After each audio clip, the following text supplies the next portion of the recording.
All right, we are back on YouTube, and I think, honestly, I'm here to show y'all and explain to y'all one of the most important parts of breeding. Some of the fattest little pups.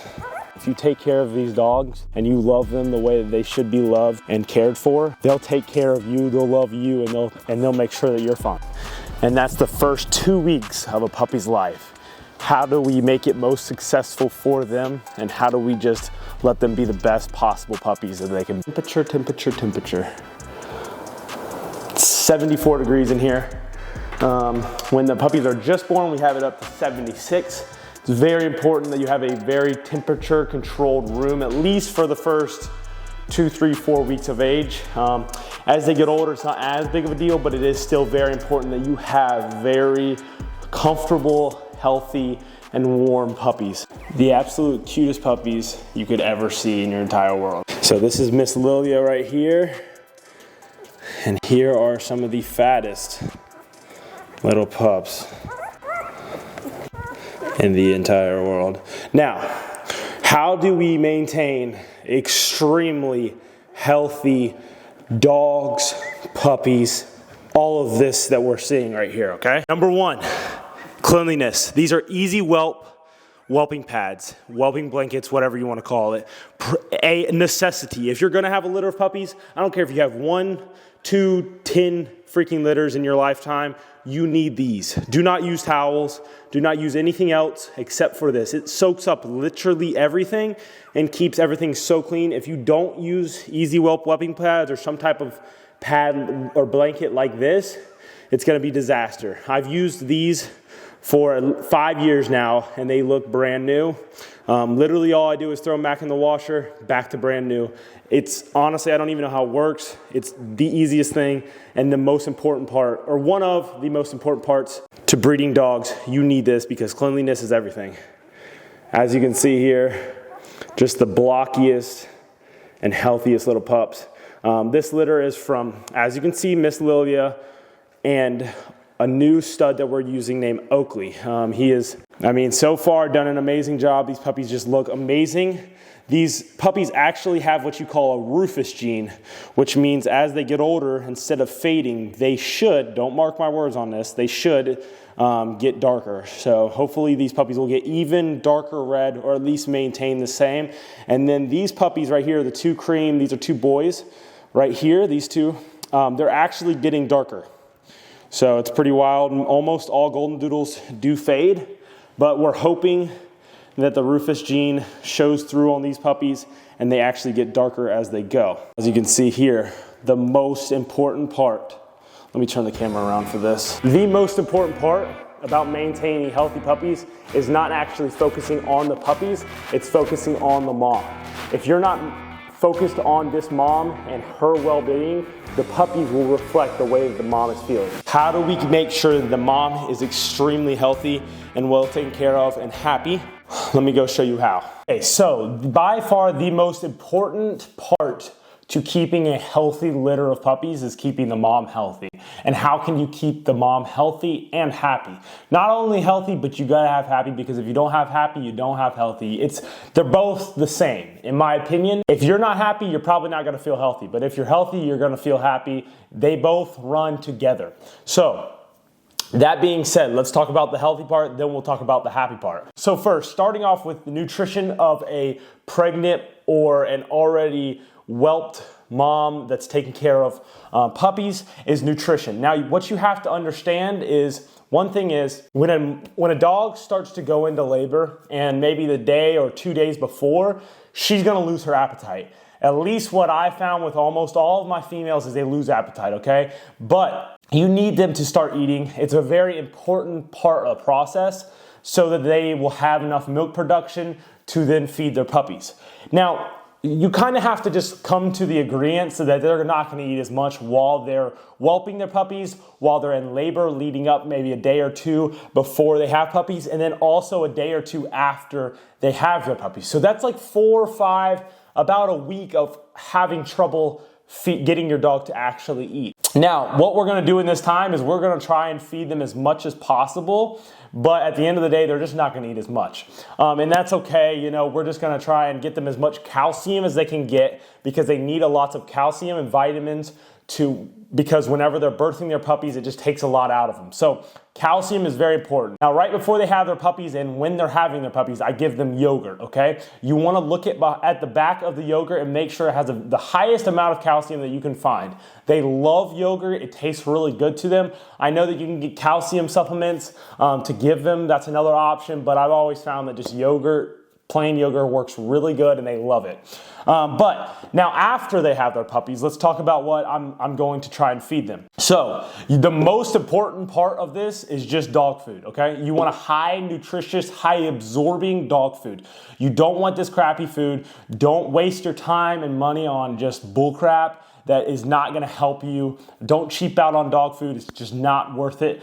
You want a high absorption, a high fresh, very good dog food. I use Life Abundance. It's an extremely fresh dog food that I get, and it just works really good for all the female moms and also puppies.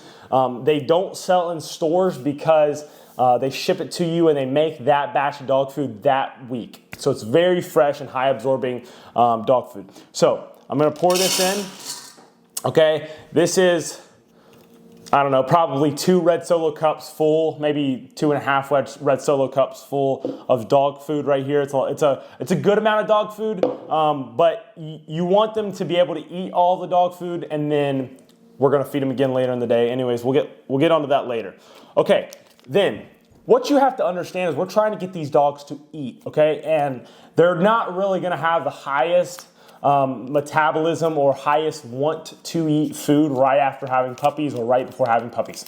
But we're gonna try and encourage them as much as possible. So obviously, just like you probably yourself, you like something that tastes good, okay? Now, most of the food should not be based off of this wet dog food, just the normal pedigree, but it tastes to them really, really good. These dogs will go crazy over some pedigree wet dog food. So we're not gonna use a lot because I wouldn't say it's the healthiest thing for them, but a little bit just to coat the dog food. It's not gonna hurt your dog. It's gonna help your dog because he's gonna eat more and he's going to just enjoy his life a little bit more. So I'm gonna put a little bit of that on there.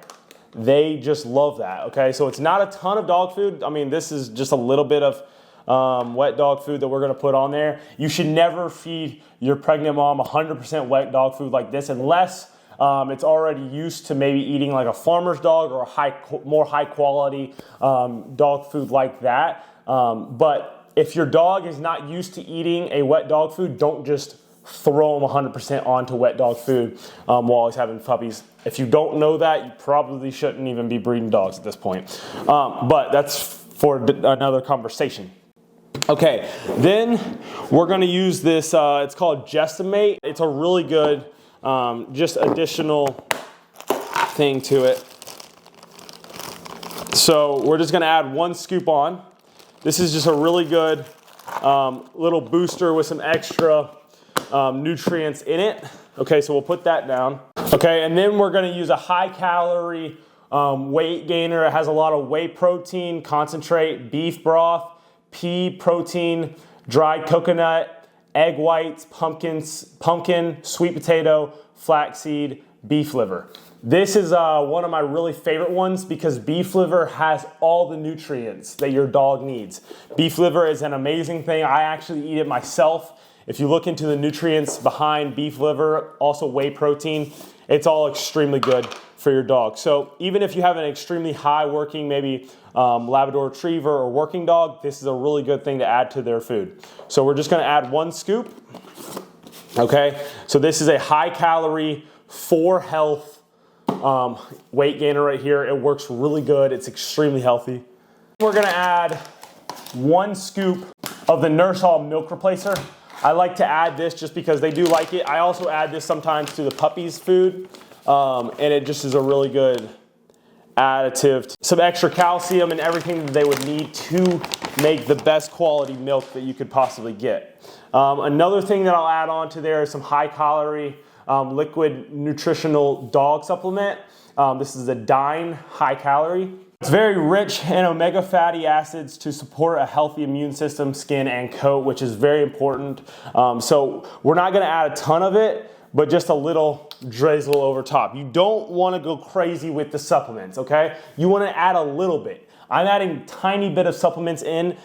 Yes, there are a few different things because I needed to hit different areas, but you do want to add a little bit. Now, this is called Red Cell. I love Red Cell. It has a lot of iron, B complex vitamins, magnesium, this is basically everything else that maybe your dog is missing when it comes to vitamins. This is a very high and rich vitamin supplement, so literally add the littlest amount to your dog food, and I would maybe recommend feeding them only once a day, maybe once every other day. It's extremely rich, so do not add a ton, just a little bit. So literally, I added just a drop of this. You don't need much. You can smell the aroma coming off. It's a very rich supplement. You don't want to overdo it. Now this, I don't add to the dog food. I add to the water. This is probiotics. For all types of animals, and it's activated best with water. So don't add that to the dog food. You want to add this to your water. Now, if you're not already, you should be refreshing the dog water every single day, because after a day, the probiotics are no longer accessible in the water. So you can't just leave this in your dog's water for a few days. And you should be doing that anyways with a pregnant mom. She should be getting fresh water every single day, but that's just a little tip. So I don't add this to the food, but I do add this to the water. Not every single day, but maybe every other day. I try to give her also just fresh, plain water, because that's the best for them. I don't know if you can really see that, but that's what it looks like. We mix all this up, and then we feed this to Lilia. She loves it. It's the best. You can't really get much better than this. Now, that being said, I'm always reading new things. I'm reading forums on nutrition, that for myself and for my dogs, okay? I'm very big on nutrition for myself and for my dogs, because really you are what you eat, and it's very true. So if you want to be a healthier person, you need to eat healthier. If you want your dogs to be healthy, they need to eat healthier. So in order for a mom to produce more and more milk, she needs to have lots of nutrients and lots of food, because that's obviously where it's coming from. And your dog is going to most likely lose a little bit of weight while she's having her puppies and that kind of few day period, just because, like I said, she's not going to want to eat a lot. That's okay. Don't get super stressed about that. It happens. It's part of it. But you want her weight to get back up as soon as possible. So that's why feeding something like this, I feed it twice a day. And I don't go crazy on all the supplements. Sometimes sometimes I don't put all this in. Sometimes maybe I'll only throw in an extra one or two supplements in, just because you don't need to go crazy with the supplements, but it's nice to have it there just in case, just to kind of give her an extra boost. So yes, this is what I feed her. Let me mix it up, and then I'll show you her eating it. The food looks like, I'm telling you, these dogs will kill this food. They love this food, and that's most important, is they need to like their food. If they don't like their food, you're gonna have a lot of problems, because your mamas are just not gonna eat. So this is her food. Sit. Okay, there you go. And she's got really good manners. And you really can't ask for a better mom than Lilia. She's just, let me move her over here. As you can see here, she's even eating. So obviously this isn't her best build, but as you can see here, she's got really good structure here. This right here is so important for the moms, just to eat nutritionally good dog food, that they can get everything they need to supply to their puppies for good milk production. Because if your mom ain't got good milk production, I'm sorry to tell you, but your puppies are not going to be healthy. So milk production is so important. So besides keeping everything super duper clean and keeping the mama healthy and happy, the third, I would say, probably most important thing is stimulating and getting the puppies used to being touched and being around humans, okay? That sounds like such a simple thing, but if you just leave your puppies for the first 8 weeks of their life in a kennel and you never touch them, there's going to be a lot of problems when it comes to taking that puppy home and that puppy having the best successful life in their new family. So starting from day one, I try to take them every single one of them, and I literally am going to touch them every possible way. Get them used to it, touch them on their face. Another very important one is touching them on their paws, okay?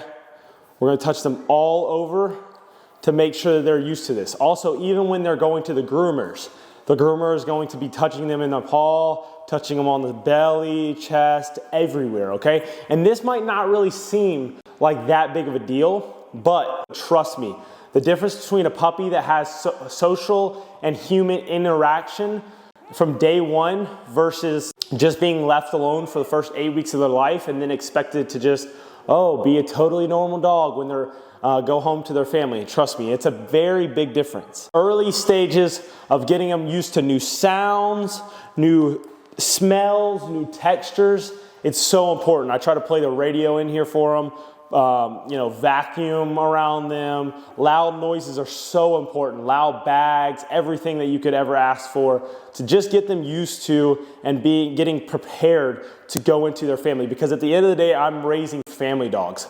I'm not raising working dogs. I'm not raising, hunting dogs. These are strictly family dogs, and that's what they're designed to do. But they're not just some random dog that you're going to bring into your new home. No, these are selectively bred dogs from generation to generation to be one thing, and that's your best friend. So if you want these dogs to be the best friend that you can do, we need to set them up for success starting at day one. So these puppies are 7 days old right now, and they're starting to do really, really good with this. And this is actually the boy right here. He is just a chunk of a little puppy right here. We have 3 boys. Show another one. He's a big one. He's probably one of the biggest puppies, but I love his white face. And as you can see, all of these puppies will have straight/wavy coats.